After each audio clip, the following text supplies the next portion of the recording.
21. The importance of numbers in the Bible.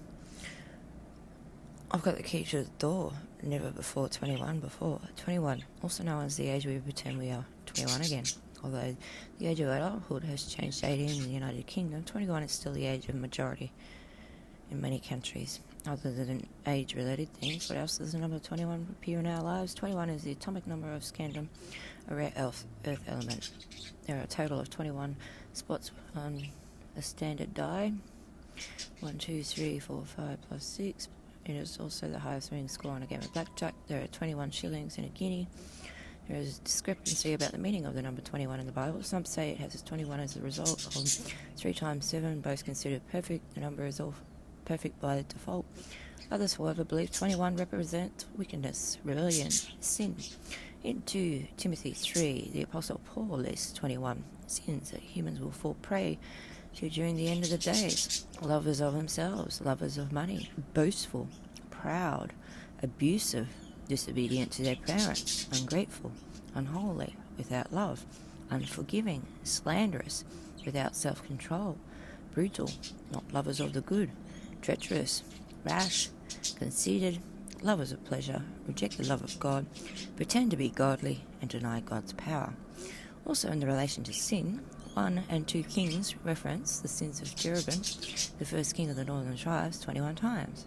It has also been recorded that the number 21 only appears 7 times in the Bible. However, I've been able to only locate one of them. 2 Kings 24:8. Zedekiah was 21 years old when he became king, and he reigned in Jerusalem 11 years. His mother was Ahimachal, daughter of Jeremiah. She was from Ibnatha. There are, however, times where the number 21 has been substituted for another phrase. For instance, 3 weeks, 7 days times 3, 21 days. I ate no choice of food, no meat or wine touched my lips, and I used no lotions at all until the 3 weeks were over. Daniel 10:3.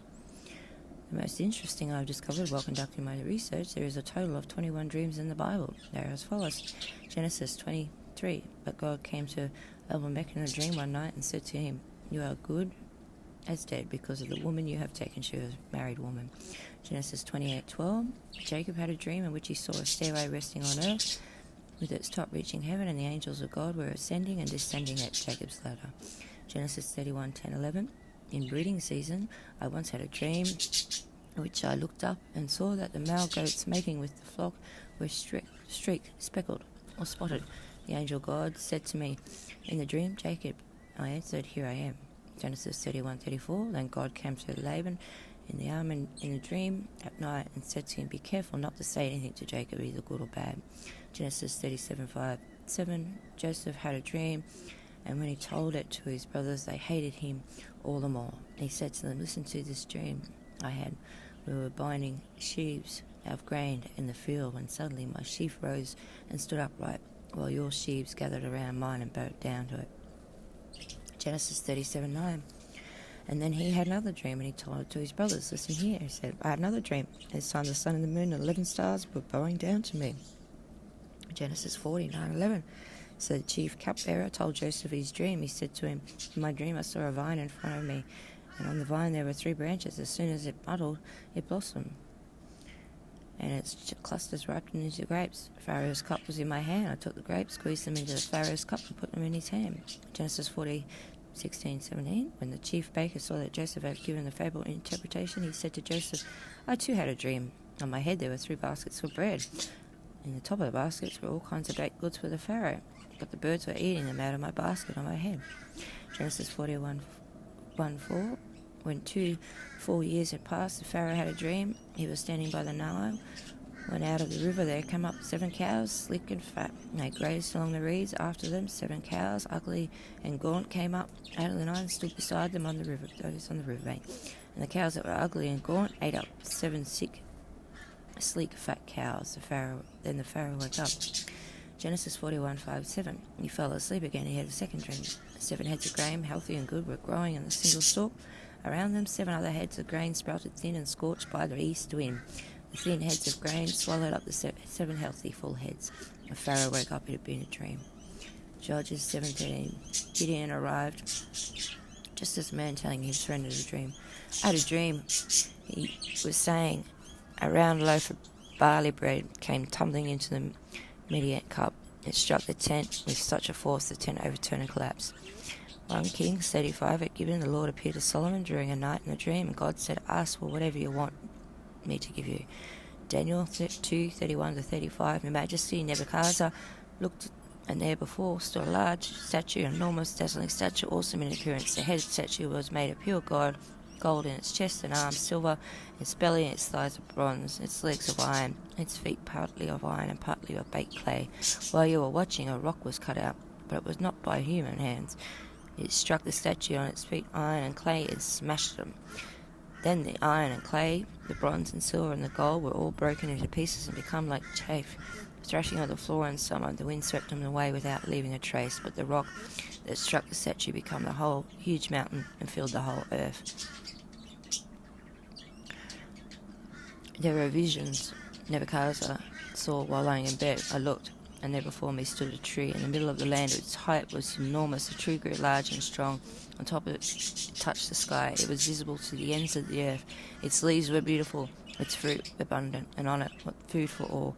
Under the wild animals found shelter. All the birds lived in the branches. From every creature was fed. Daniel 7:2-3. Daniel said, in my vision at night I looked, and there before me were 4 winds of heaven churning up a great sea. Of 4 beasts, each different from others, came up from the sea.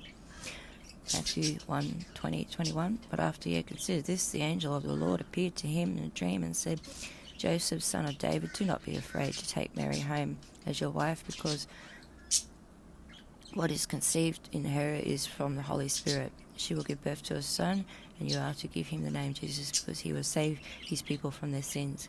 Matthew 2:12.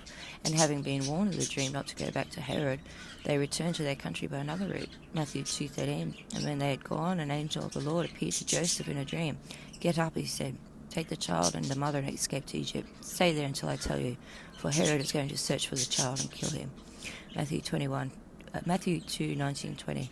After Herod died, an angel of the Lord appeared in the dream to Joseph in Egypt and said, Get up, take the child and his mother and go to the land of Israel, for those who were trying to take the child's life are dead. Matthew 22:3. Having been warned of the dream, he withdrew to the district of Galilee and went and lived in a town called Nazareth. So was fulfilled what was said through the prophets, and he would become called Nazarene. Matthew 27:19. And while Pilate was sitting on the judge's seat, his wife sent him a message. Don't have anything to do with that innocent man, for I have suffered a great deal today in a dream because of him. There are several words that appear 21 times in the Bible. Frankincense, the Father, James the Great and James the Less, flood, star, capacity, 21 times in Revelation alone. Numbers 16, 2,000, 5,000 and 20,000 are each used 21 times. There are 21 chapters of the Gospel of John, and the book of Obadiah contains a single chapter with only 21 verses. The book of Hebrew contains 21 references to the Old Testament.